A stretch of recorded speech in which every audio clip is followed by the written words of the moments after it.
It's supercalifragilisticexpialidocious, even though the sound of it is something quite atrocious.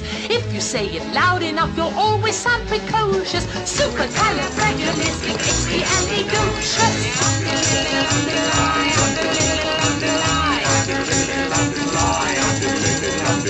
Because I was afraid to speak when I was just a lad. My father gave me nails a tweak, told me I was bad. But then one day I learned a word that saved me aching nose. The biggest word you ever heard, and this is how it goes. Oh, supercalifragilisticexpialidocious, even though the sound of it is something quite atrocious. If you say it loud enough, you'll always sound precocious. Supercalifragilisticexpialidocious.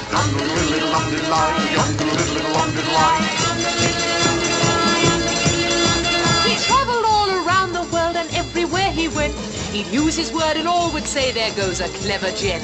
When Dukes and Martha Rogers pass a time of day with me, I say me special word and then they off me up to tea. Supercalifragilisticexpialidocious, even though the sound of it is something quite atrocious. If you say it loud enough, you'll always sound precocious. Supercalifragilisticexpialidocious. You know, you can say it backwards, which is docious ali expiistic fragicalirupus, but that's going a bit too far, don't you think? Indubitably. So when the cat has got your tongue, there's no need for dismay. Just summon up this word and then you've got a lot to say. But better use it carefully or it could change your life. For example? Yes? One night I said it to me girl, and now me girl's me wife. Oh, and a lovely thing she is too.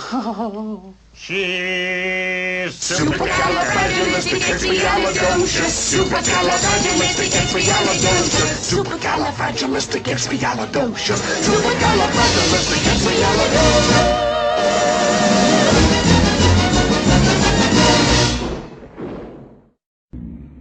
بسم الله الرحمن الرحيم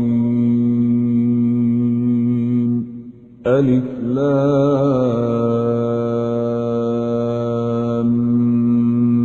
ميم صاد كتاب أنزل إليك فلا يكن في صدرك حرج منه لتنذر به وذكرى للمؤمنين.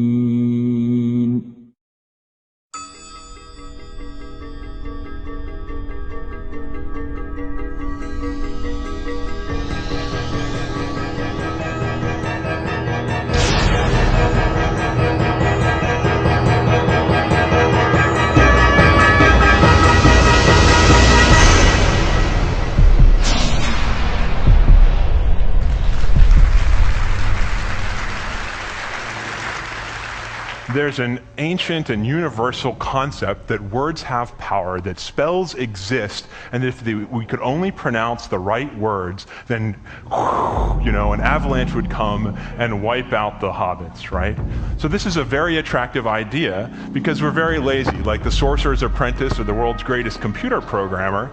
And so this idea has a lot of traction with us. We love the ideas that words, when pronounced, they're just little more than pure information, but they evoke some physical action in the real world that helps us do work. And so, of course, with lots of programmable computers and robots around, this is an easy thing to picture. So how many of you know what I'm talking about? Raise your right hand. Okay, how many of you don't know what I'm talking about? Raise your left hand. Okay, all right, so that's great. So that was too easy. You guys have very insecure computers, okay? So now the thing is that this is a different kind of spell. This is a computer program made of zeros and ones. It can be pronounced on a computer. It does something like this. The important thing is we can write it in a high-level language. A computer magician can write this thing. It can be compiled into zeros and ones and pronounced by a computer, and that's what makes computers powerful, these high-level languages that can be compiled. And so I'm here to tell you you don't need a computer to actually have a spell. In fact, what you can do at the molecular level is that if you encode information, you encode a spell or program as molecules, then physics can actually directly interpret that information and run a program. That's what happens in proteins. When this amino acid sequence gets pronounced as atoms, these little letters are sticky for each other. It collapses into a three-dimensional shape that turns it into a nanomachine that actually cuts DNA. And the interesting thing is that if you change the sequence, you change the three-dimensional folding, you get now a DNA stapler instead. These are the kind of molecular programs that we want to be able to write, but the problem is we don't know the machine language of proteins, we don't have a compiler for proteins, so I've joined a growing band of people that try to make molecular spells using DNA. We use DNA because it's cheaper, it's easier to handle, it's something that we understand really well. We understand it so well, in fact, that we think we can actually write programming languages for DNA and have molecular compilers. So then we think we can do that, and my first question doing this, or one of my questions doing this, was how can you make an arbitrary shape or pattern out of DNA? And I decided to use a type of DNA origami where you take a long strand of DNA and fold it into whatever shape or pattern you might want. So here's a shape. I actually spent about a year in my home in my underwear coding, like Linus in that picture before. And this program takes a shape, spits out 250 DNA sequences. These short DNA sequences are what are going to fold a long strand into this shape that we want to make.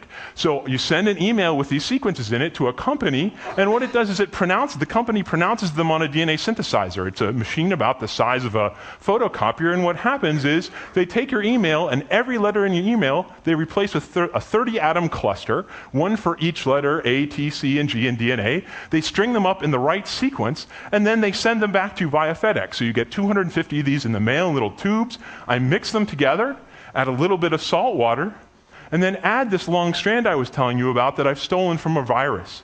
And then what happens is you heat this whole thing up to about boiling, you cool it down to room temperature, and as you do, what happens is those short strands, they do the following thing. Each one of them binds that long strand in one place, and then has a second half that binds that long strand in a distant place and brings those two parts of the long strand close together so that they stick together. And so the net effect of all 250 of these strands is to fold the thing into the shape, fold the long strand into the shape that you're looking for. It'll approximate that shape. We do this for real in the test tube. In each little drop of water, you get 50 billion of these guys. You can look with a microscope and see them on a surface. And the neat thing is that if you change the sequence and change the spell, you just change the sequence of those staples, you can make a molecule that looks like this. And, you know, he likes to hang out with his buddies, right? And a lot of them are actually pretty good. If you change the spell again, you change the sequence again, you get really nice 130 nanometer triangles.